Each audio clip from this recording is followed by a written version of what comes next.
Hello, and welcome back to episode 88, where we'll be looking at the third, and arguably fourth installment of the Nintendo DS series of handhelds.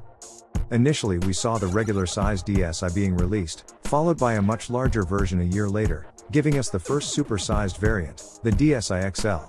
The regular-sized system was given the production code of TWL-001, and was first offered for sale November 1st back in 2008, while the XL version was given a separate production code of UTL-001, and was released to the market almost a year later on the 21st of November in 2009.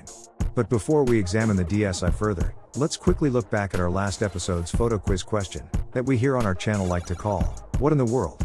And it was likely either too easy, or, as I'm leaning towards, you guys watching are simply too good and too knowledgeable to be fooled, because everyone guessed correctly that it was the Kid Icarus game for the original Nintendo Entertainment System. So heading back over to our star and focus, the regular and XL DSi. Firstly, you'll notice the outer finish differs between these two models. The regular-sized handheld has a dull matte finish, and hides fingerprints well, while in stark contrast, the XL has a super smooth gloss finish, and is very difficult to keep clean. Both units boast two cameras apiece. The first camera can be found on the inside, visible when the unit is open for play, and facing the player, while the second is located on the outside of the system. The button layout and controls are identical between both models, however the XL has larger speaker slots for enhanced sound. And has two styluses, a regular one, stored in the unit, and a pen-sized one that is separate to the system. The DSi was in point of fact not Nintendo's first dalliance with a digital camera. A production digital camera came out as an accessory, being available alongside the Game Boy Color, back in February of 1998. The Game Boy camera clearly influenced the DSi, many functions were carried over and enhanced, but Nintendo even sought to add a camera with the original launch DS. A prototype GBA cart containing a digital camera was explored before being shelved until today's model came to fruition. And while we're on the subject of prototypes, these images seen here are often presented to show a DSi in its prototype form. Although they are not specifically identified as such in most online commentaries, they seem to accompany articles on this subject, and in my opinion can be easily mistaken as such. They are in point of fact merely aluminum covers that often go on sale in eBay and other online stores. However, there is an image of a real DSi prototype, and it can be seen here. It has two slots for DS cards, and the idea was to be able to seamlessly swap between games. However, this extra slot did two things wrong. It drove up production costs and increased the overall thickness of the unit. This was two outcomes Nintendo wished to avoid.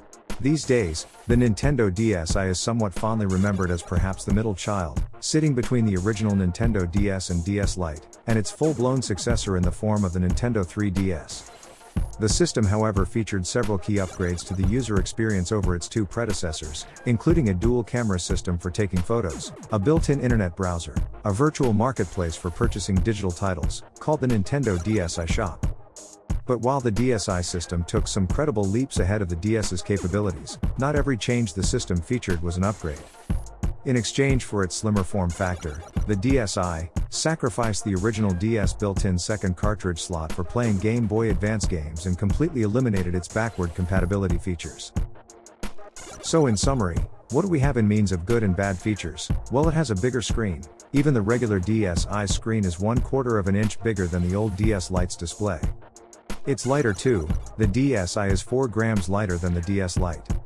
On the downside, the battery life is not so great. The battery lasts between 1 to 5 hours less than the DS Lite. Extra memory is a big positive. The Nintendo DSi has an SD card slot, on which photos and music can be stored. As mentioned, the big downer is the lack of a Game Boy Advanced game slot. The DSi cannot play Game Boy Advance games and DS games that require the use of the GBA slot. This caused a lot of disappointment when this system came out. The big plus and selling point is the cameras. The DSi, as mentioned already, has two cameras, one on the inside and one on the outside, and the photos can be put on the SD card and played with or manipulated, and later on, they can be printed. The addition of a competent music player is an obvious plus that's often overlooked. The DSi has an AAC player for playing music, much like an iPod does. Internet enabled, the DSi amazingly has an internet browser. Okay, you cannot watch or play videos, but it can do everything else. So what's not to love? The DSi came in a multitude of colors and in many limited editions, as is the norm now with Nintendo, and it also has a collector set of enthusiasts, focused purely on these handhelds. So before we round up on this Nintendo DSi episode, I'd like to present this week's photo quiz question, and I've dug really deep. This Nintendo item is a real toughie, so do you think you can identify this? If you can, drop a comment or best guess in the section below, and honestly, good luck, I think you'll need it. Well, we've done the Nintendo DS Fat, or the original model, then we briefly looked at the DS Lite, and now both versions of the DSi's, and that includes our first examination of the Giant LX offering.